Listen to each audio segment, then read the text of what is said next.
You are leading a high-performing team and you are delivering under pressure. You are visible to a few senior leadership as well, and you get positive feedbacks from time to time. Now, a reorganization is happening, and you are expecting this to be your moment for a bigger and more strategic role. But here is where the story turns. I've seen directors who did everything right still get sidelined, moved into smaller roles, losing their teams, or passing over for a promotion. This is not because of their performance, not at all, but because they fell into the traps that they didn't even see themselves. In this video, I want to share with you the 3 reorganization mistakes that block high-performing leaders from moving into vice president, country heads, or C-suite positions. Stay tuned till the last one because it's the reason so many top directors stay stuck for many years. Now let's get started. The first mistake is you confuse busyness with strategic value. Picture this, your calendar is wall to wall. Senior leaders are pinging you directly for urgent updates. You work late to prepare board materials, and your team is stretched thin. And you even personally stepping in to make sure nothing slips. Several deliverables are high stake, and they are tied to reorganization timeline. You are proud because you are trusted with critical work and by senior leaders in the company, and everyone sees how hard you are pushing. In the moment, it feels like this level of demand proves your importance. But in a reorganization, the spotlight you are under isn't always the kind that leads to promotion.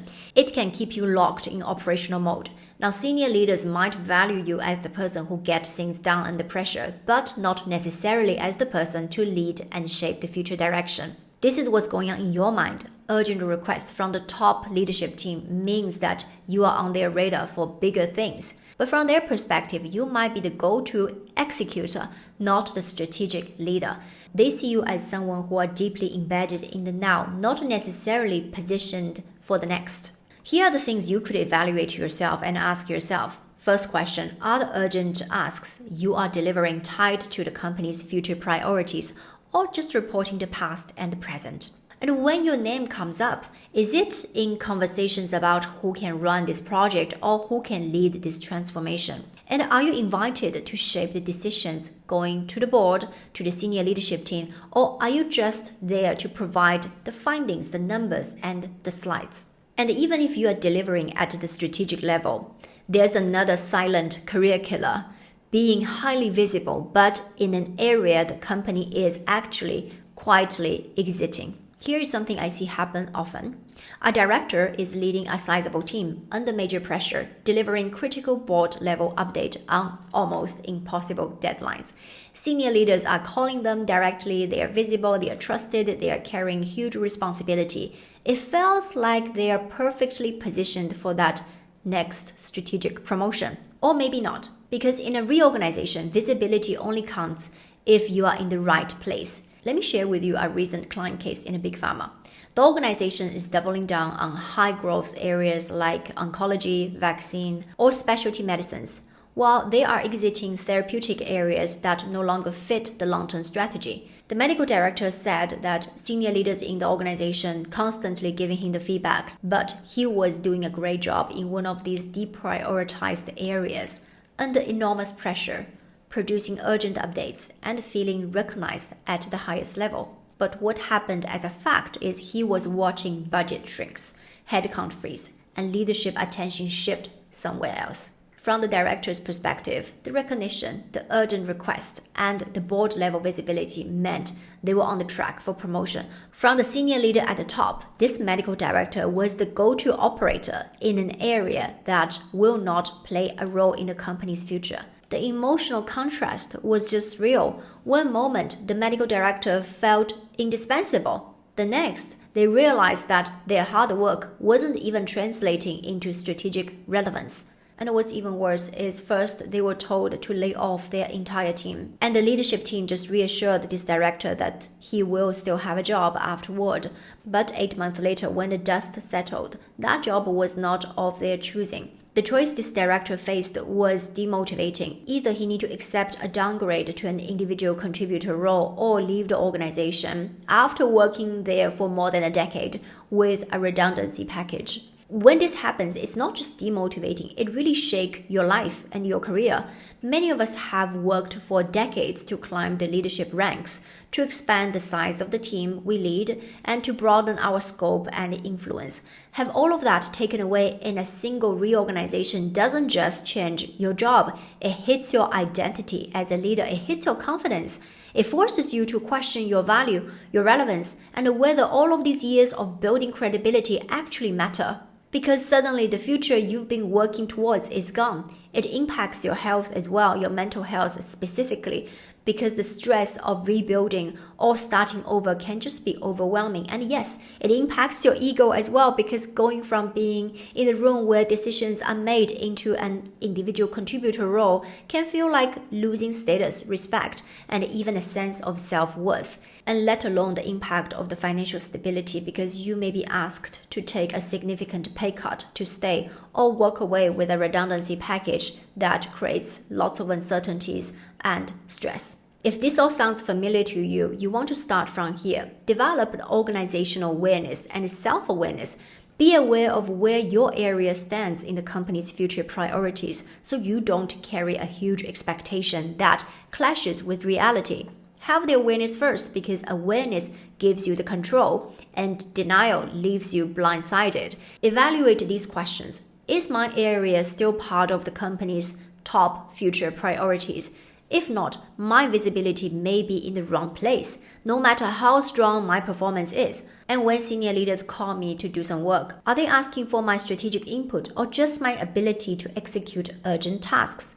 If your entire function were restructured tomorrow, do you have a clear, proactive plan for where you will land, inside or outside of your company? Just having this awareness here will prevent you from devastating expectation. But even if you are in the right growth area, there's still another trap. This leads me to my next point: mistaken support for sponsorship. After a reorg, the new organization chart is taking shape.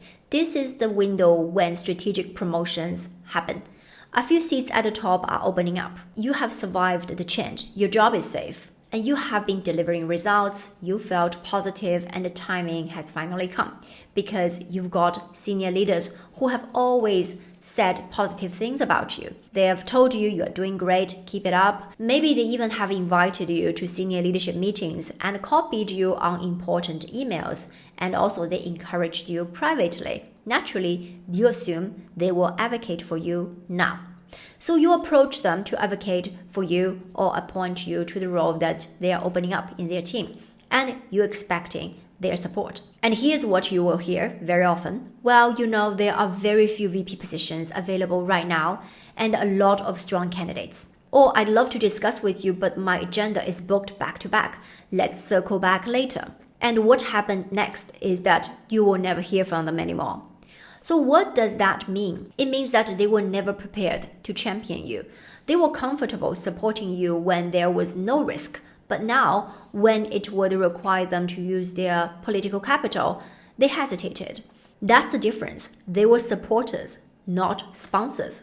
A supporter, they give you positive feedbacks. They encourage you privately. They cheer you on from the sidelines. Sponsor uses their influence to actively promote you. They advocate for you in closed-door meetings.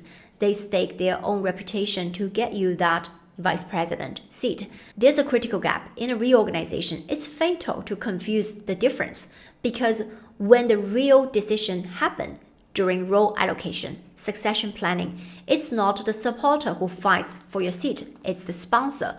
If your name isn't being championed in that private room, you never really had one. You never really had a sponsor. And here's the contrast where disappointment happens. From your perspective, consistent positive feedbacks and invitations to key meetings meant you are on the right track. But from the supporter's perspective, you are a trusted contributor. You get things done, you're reliable, but not necessarily someone they will risk political capital for. And you don't often discover this until it's too late, which means when the new structure is already announced and your name isn't next to the role you were targeting. This realization is so disappointing and demotivating. It can really drain years of career momentum and impact your financial growth, as well as your confidence in your ability to read relationships.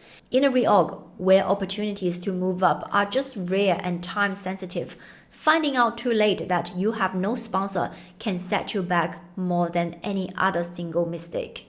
Let me ask you these 3 questions so that you can have a self-analysis here. If the promotion decisions were being made tomorrow, whose voice would be in that room pushing for you? Or how certain are you they would speak up for you? Do not assume goodwill equals advocacy. Make a list of names. If you can't name them, you may not have a sponsor. Next question.